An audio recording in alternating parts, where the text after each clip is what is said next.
Ang pag-inom po ng maraming tubig, at least 8 to 10 glasses of water every day, hindi lang yan nakakaganda ng skin, but also nakakatulong din yan overall doon kay pipay para mas maging healthy.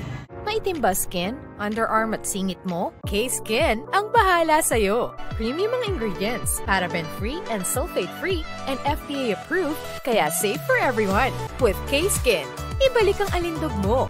Huwag nang magpahuli. Hi guys! Welcome back to our channel. Kamusta po kayong lahat? Sana ay nasa mabuti po kayo. At sa mga hindi po nakakakilala sa akin, my name is Cheryl Ting. At kung bago lang po kayo sa channel na to, pwede po ba makahingi ng isang favor to please consider to subscribe dito po sa ating channel. And also, wag niyo na rin po sanang kalimutan i-like and i-follow ang ating Facebook page official and also ang ating TikTok account, Cheryl Ting. Maraming salamat po. And for today's videos, another concern video po ang sabi niya is share naman po ng pampabango sa pipay. Bakit? Mabaho ba yan? Alam niyo po, ang pipay na tinutukoy niya dito is yung down there naming mga babae. So, alam niyo na kung ano yon. Ang V po naming mga babae ay mayroon talagang natural odor. Pero, hindi yan mabango, hindi rin naman yan mabaho. Pero, kung napapansin mo yan na merong kakaiba or unusual na smell down there, syempre, kailangan mawala yun. Hindi mo gusto ang amoy eh. Paano? Of course, by changing your hygiene, your practices, your personal care products, and also your diet. Malaki po kasi ang impact ng hygiene natin, kung ano yung ginagamit natin down there, kung ano yung mga kinakain natin, or kung ano yung lifestyle natin. So kung ano man ang amoy niyan, of course, galing yan doon sa vagina mo. Kapag mabango yan, it's because merong healthy secretion na galing dyan.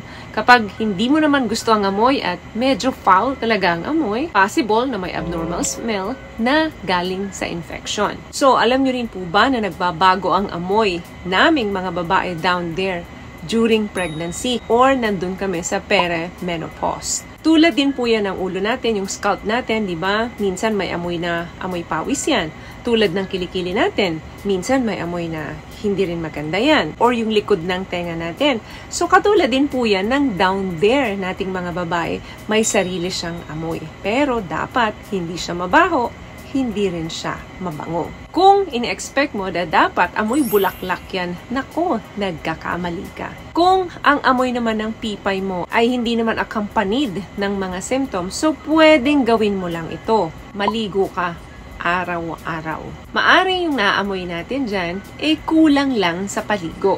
Kapag hindi kasi natin nahuhugasan yan, pwedeng maipon dyan yung mga pawis natin, dead skin and dirt. Yang mga yan po ay pwedeng mag-cause ng amoy down there. Pero, kung wala ka namang kakayanan maligo araw-araw or posibleng naputulang kayo ng tubig, pwede namang maggamit ka lang ng malinis na cloth, then basain mo ito at ipunas mo around doon sa vulva nung pipay mo. Make sure lang na mapunasan mo yung around, inner, and outer lips ni pipay.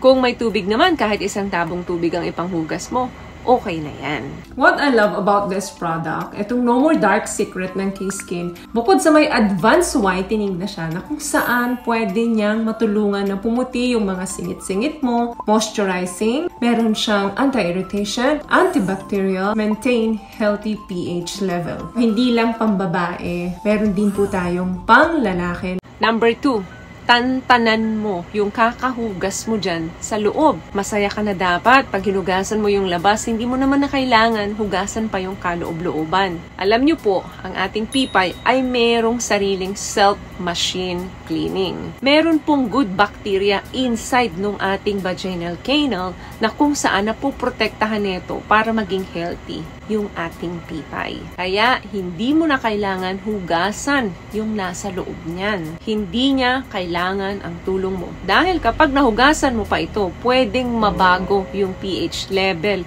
or yung flora natin inside. Kapag yung good bacteria natin dyan ay nasira sa loob, pwedeng makapitan ka na ng bacteria. Dahil nga may bad bacteria na siya, pwede na itong mag-cause ng infection. At pag nagkaroon ng infection yan, mag-iiba na ang amoy ni pipay.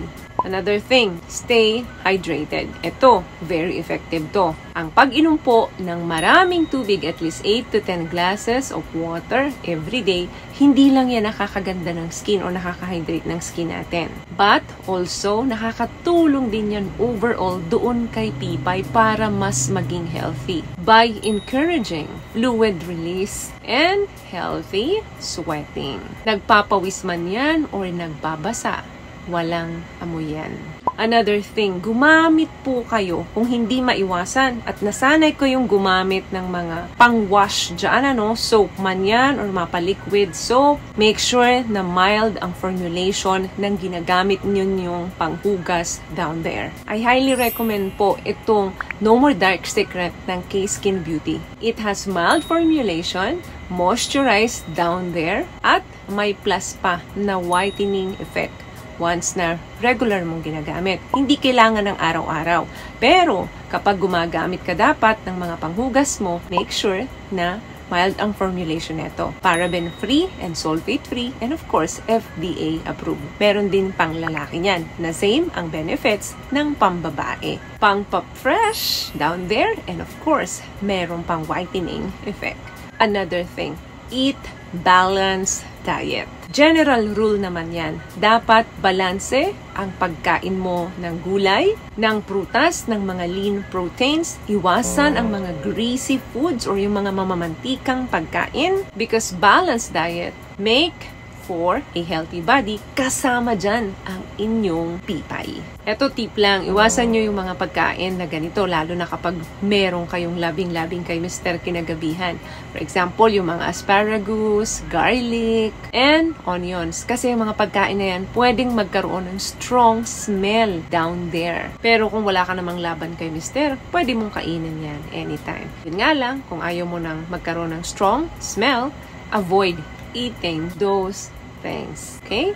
So, may natutunan ka ba sa mga tips na napag-usapan natin dito ngayon? At kung nagustuhan mo ang ating video, please give it a thumbs up, comment down below, and also share this video na rin po sa mga kaibigan na sa tingin nyo matutulungan ng video natin.